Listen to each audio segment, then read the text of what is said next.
마태복음 9장 14절부터 17절까지 말씀을 가지고 새 포도 주는 새 부대라는 제목으로 같이 함께 말씀을 좀 나누겠습니다. 여러분, 우리 앞에 두 개의 사과가 있다고 한번 해보세요. 한 사과는 이제 시들시들하고 좋지 않은 사과입니다. 또 한 사과는 싱싱하고 좋은 사과가 있습니다. 그럼 여러분, 두 사과 중에서 하나를 선택하라고 하면 어떤 사과를 선택하시겠습니까? 당연히 싱싱하고 좋은 사과를 선택하실 겁니다. 그런데 만약에 우리가 시들시들하고 좋지 않은 사과를 선택했다, 그러면 그 모습을 사람들이 볼 때 우리를 향해서 뭐라고 말할까요? 사과를 고를 줄 모른다고 할 겁니다. 그죠? 사과 고르는 눈이 꽝이네. 이상한 사람이네. 딱 봐도 좋은 사과, 나쁜 사과가 뭔지 알 수 있을 것 같은데 왜 이상한 좋지 않은 사과를 고를까? 이렇게 아마 이야기를 할 겁니다. 여러분, 만약에 우리가 어떤 사과가 좋은 사과인지 분별할 수 있는 지식이 없다, 그런 지혜가 없다, 그러면 두 사과 중에서 어떤 사과가 좋은 사과인가, 이걸 우리가 선택할 때 잘 선택을 할 수 있을까요? 못할 겁니다. 그죠? 사과를 고르는 걸 어려운 일이 아니니까 딱 봐도 좋은 사과, 나쁜 사과를 분별할 수 있어서 쉽게 구분이 되기는 하지만, 그래도 좋은 사과가 뭔지 나쁜 사과가 뭔지 이걸 분별할 수 있는 지식이 없다, 그러면 사과도 제대로 고를 수 없습니다. 그런데 만약에 여러분, 우리가 다이아몬드를 고른다고 생각을 해보세요. 지금 우리 앞에 다이아몬드가 두 개가 있습니다.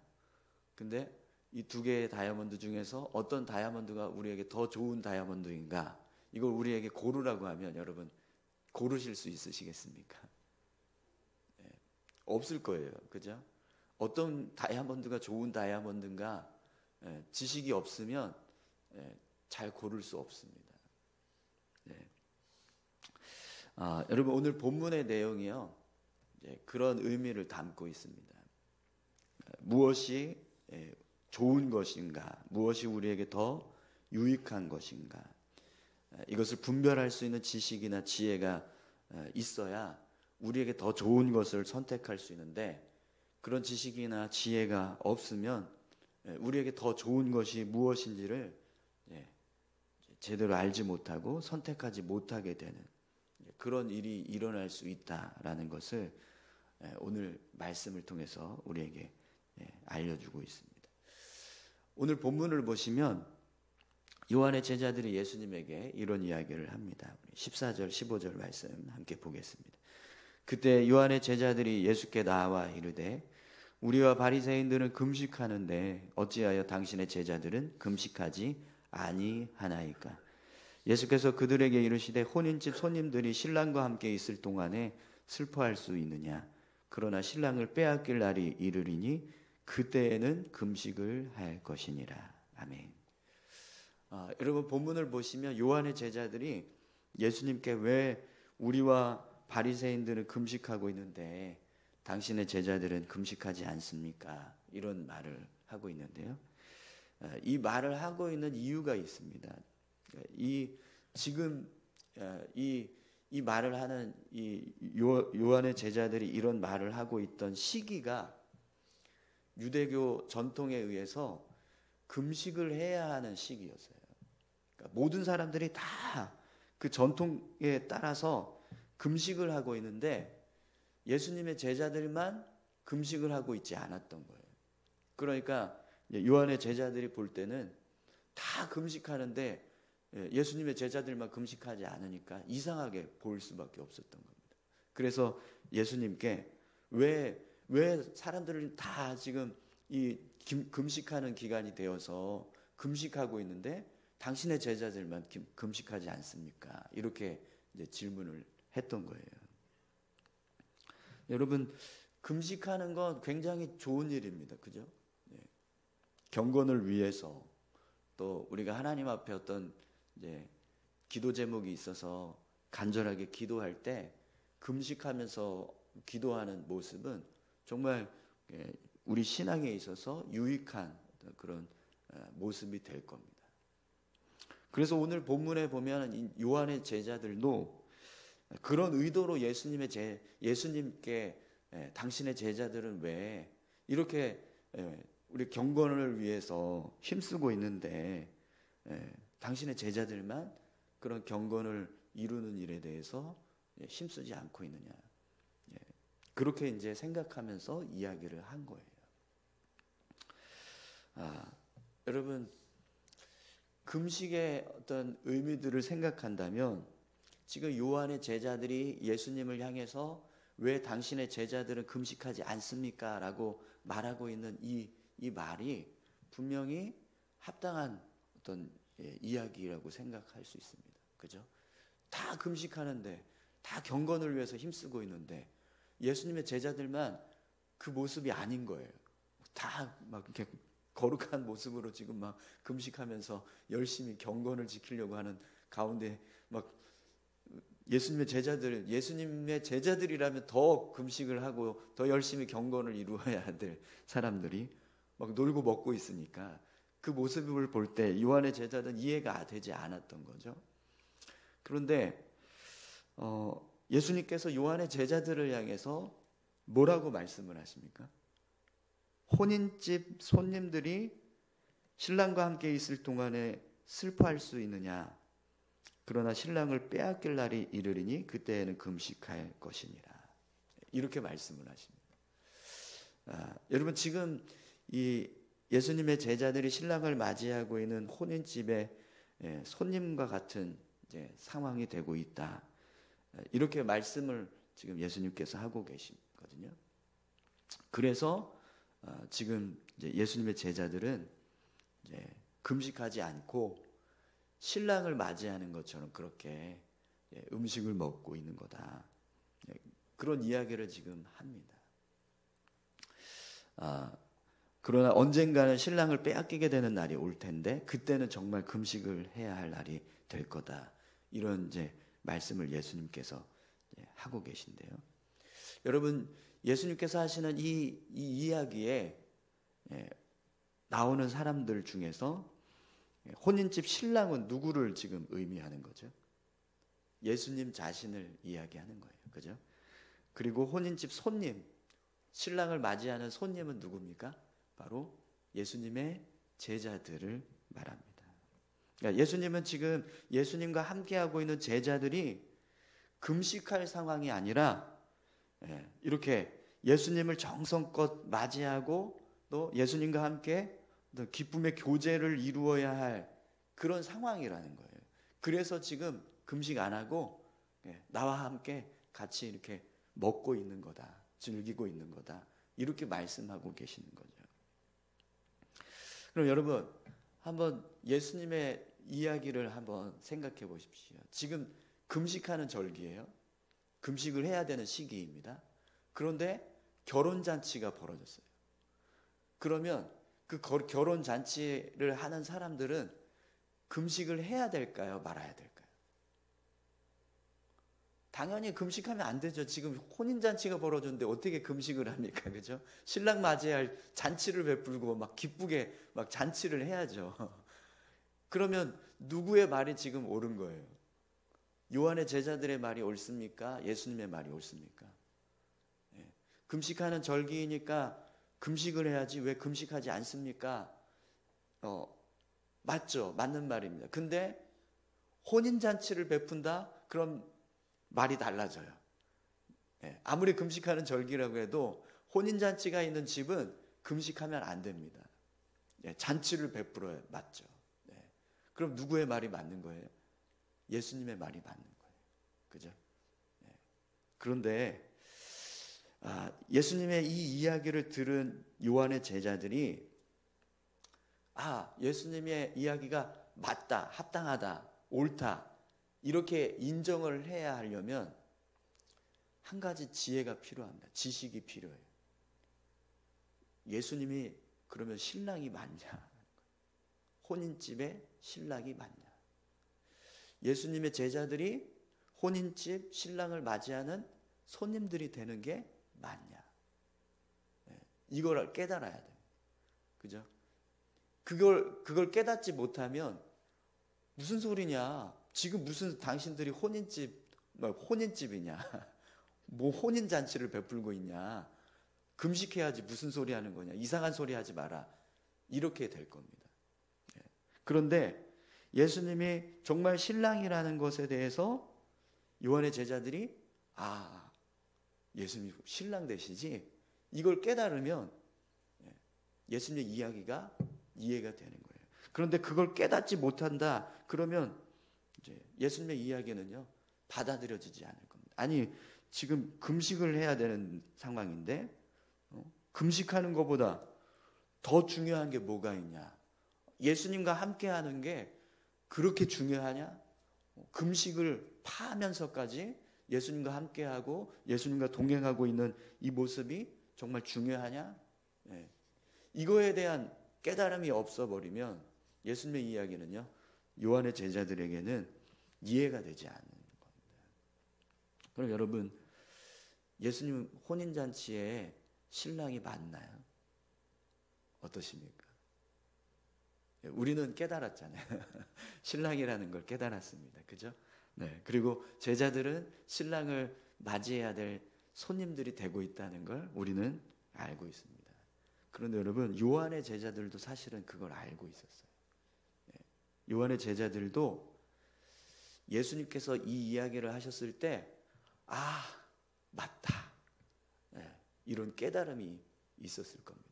왜냐하면 요한복음 3장 27절에서 30절을 보시면 세례 요한이 자신의 제자들을 향해서 예수님을 향해 고백했던 내용이 있어요. 요한복음 3장 27절에서 30절입니다.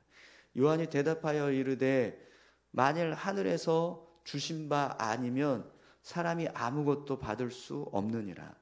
내가 말한 바 나는 그리스도가 아니요 그의 앞에 보내심을 받은 자라고 한 것을 증언할 자는 너희니라.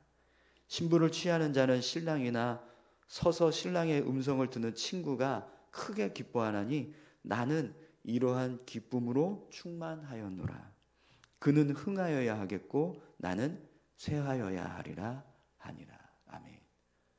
이 이야기를 누구한테 세례 요한이 누구한테 했냐면 자신의 제자들을 향해서.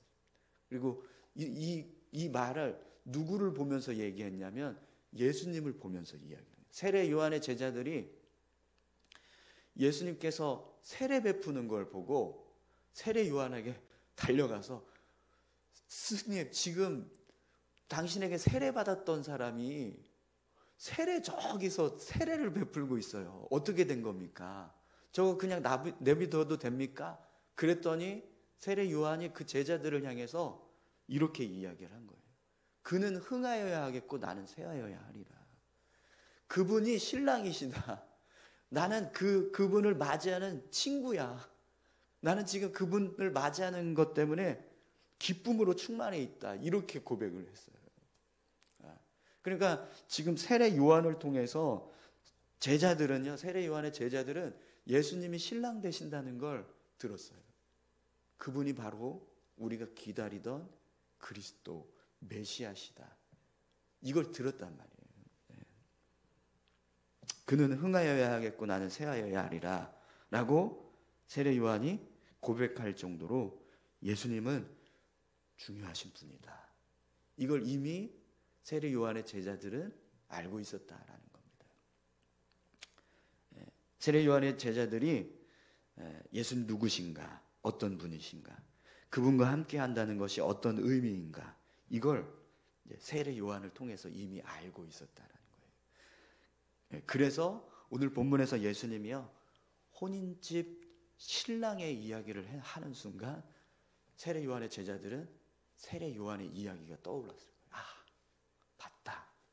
우리 선생님이 예수님이 그 신랑 되신다고 말씀하셨었지.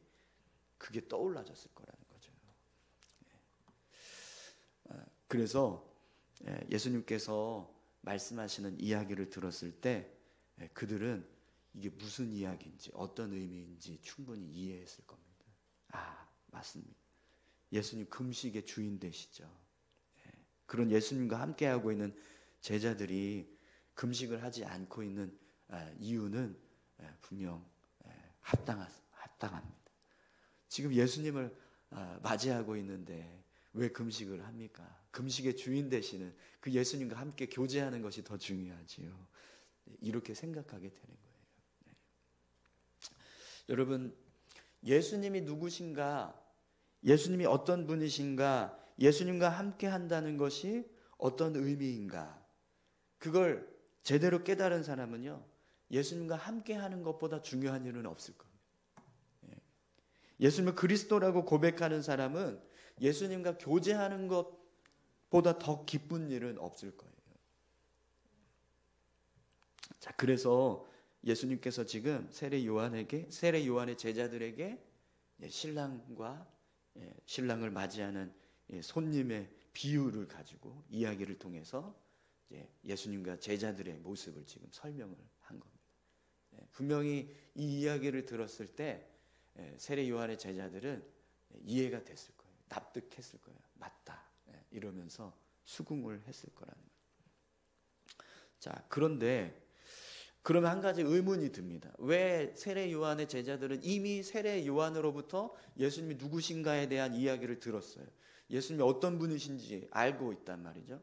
그런데도 불구하고 왜 금식하는 절기가 되었을 때, 시기가 되었을 때 예수님의 제자들이 금식하지 않는 모습을 보면서 그들을 책망하려고 했을까요? 그 답이 오늘 본문 16절, 17절 말씀에 나옵니다.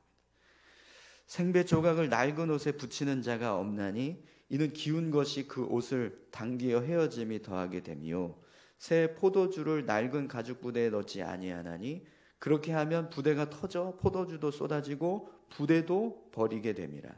새 포도주는 새 부대에 넣어야 둘이 다 보존되느니라. 아멘. 여러분, 요한의 이 제자들은요, 예수님께서 그리스도라는 사실을 세례 요한으로부터 들었어요. 들었지만 그들의 생각 속에는 여전히 유대교적 전통이 중요하다. 율법을 지키는 것이 중요하다라는 생각이 자리 잡고 있었다는 거예요. 그래서 금식하지 않고 있는 예수님의 제자들을 보면서 예수님과 함께하고 있는데도 불구하고 그들을 책망하려고 했었다는 거죠. 여러분, 예수님이 그리스도라는 사실을 알아도요, 여전히 유대교적 전통이 중요하다라는 생각을 가지고 있으면 예수님과 함께하고 있는 예수님의 제자들을 향해서 금식하지 않는다라고 하면서 책망하게 된다는 겁니다. 우리가 새로운 것을 받아들이려고 하려면, 그래서 새로워지려면 옛 것을 버려야 되는데 옛 것을 붙잡고 새 것을 받아들이려고 하니까 새 것이 받아들여지지가 않는다라는 거예요. 요한의 제자들은 그러니까 여전히 옛 것을 버리지 못하고 있었다라는 거죠. 그래서 새로운 것이 아무리 좋은 것이라고 할지라도 그걸 붙잡는 게 아니라 옛 것을 붙잡는 모습으로 행동하고 있었다라는 거예요. 여러분, 예수님을 믿는 것은요, 새로운 것을 믿는 겁니다. 예수님은 우리를 새롭게 하실 수 있는 새 생명 되십니다. 아멘이신가요? 그렇기 때문에 새 생명 되시는 예수님을 우리가 온전히 붙들기 위해서는요, 옛 것을 버려요. 옛 것이 뭘까요? 이 땅에 소망이 있다. 이 땅에 유익이 있다. 우리가 여전히 이 땅에 살고 있으니 이 땅을 붙들어야 되지 않겠는가라고 생각하면서 살아가는 모습이에요.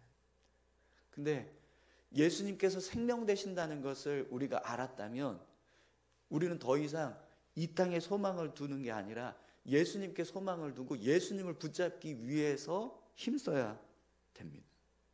그런데 우리가 예수님이 소망이라는 걸 알면서, 예수님이 생명이라는 걸 알면서도 여전히 이 땅에 소망을 두고 살고 있고 이 땅을 붙잡고 살고 있다. 그러면 예수님 온전히 붙들 수가 없다. 이걸 버려야 새 것을 받을 수가 있는데, 여전히 이걸 붙잡고 있으면서 새 것을 받으려고 하면 이게 충돌이 돼서 둘 다 제대로 안 된다는 거예요. 사랑하는 성도 여러분, 오늘 저와 여러분들이 새 부대가 되시기를 축원합니다. 여러분, 우리가 새 부대가 되어야 새 포도주가 되시는 예수님을 우리 마음에 온전히 품을 수 있습니다. 주님이 주시는 생명력을 얻기 위해서는 그 새 생명 되시는 주님이 가장 소중한 분이시다, 가장 중요한 분이시다, 이걸 믿고 주님을 붙들기 위해서 힘써야 한다라는 거죠. 그런데 우리가 여전히 이 세상에도 소망이 있고, 우리가 이 땅에서 살고 있으니 이 땅도 붙들어야 하지 않을까라고 생각하면서 살면, 오늘 이제 본문에서 요한의 제자들처럼 예수님이 누구신지 알면서도 금식하지 않고 있는 제자들을 향해서 책망하는 일을 하게 된다는 거죠.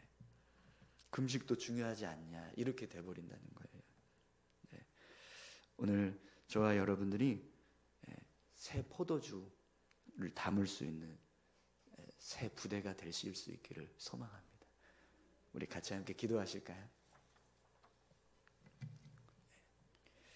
우리의 새 생명 되시고 또 우리의 새 포도주가 되시는 예수님, 그 예수님을 우리가 우리 마음에 온전히 품으려면 옛 모습, 세상적인 모습, 우리가 품고 살았던 그런 죄된 모습들을 버려야 합니다.